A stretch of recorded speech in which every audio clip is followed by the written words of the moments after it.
Kinerja maksimal petugas Kecamatan Cijeruk Kabupaten Bogor membuahkan hasil segudang prestasi. Hal tersebut diraih berkat kerjasama dan teamwork yang solid dan saling mendukung.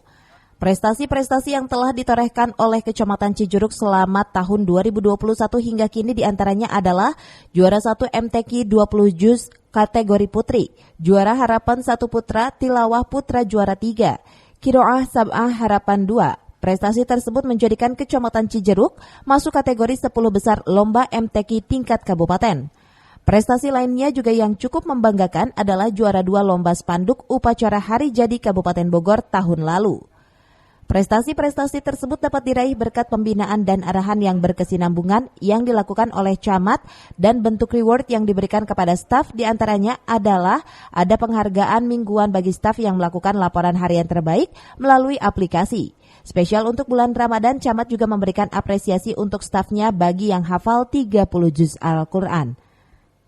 Alhamdulillah selama 2021 Kecamatan Cijeruk menorehkan prestasi yang lumayan membanggakan dan bisa dijadikan sebagai motivasi kita ke depannya.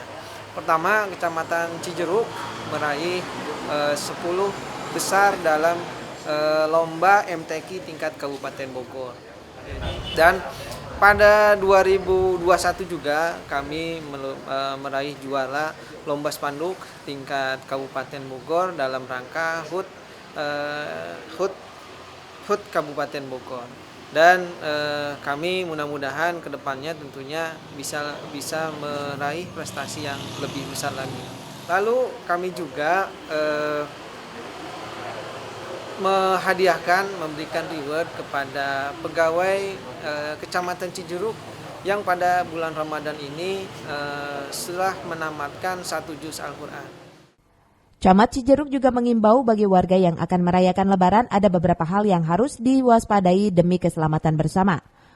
Untuk warga Kecamatan Cijeruk yang akan melakukan mudik Lebaran, tolong antisipasi pengamanan di rumah.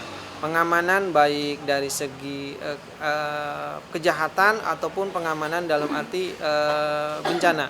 Bencana bisa berupa kebakaran, tentunya ini tolong diantisipasi aliran-aliran listrik ataupun barang-barang elektronik agar diantisipasi apabila memang tidak diperlukan selama tidak ada di rumah agar dimatikan. Dari Cijeruk, Kabupaten Bogor, Tim Liputan melaporkan.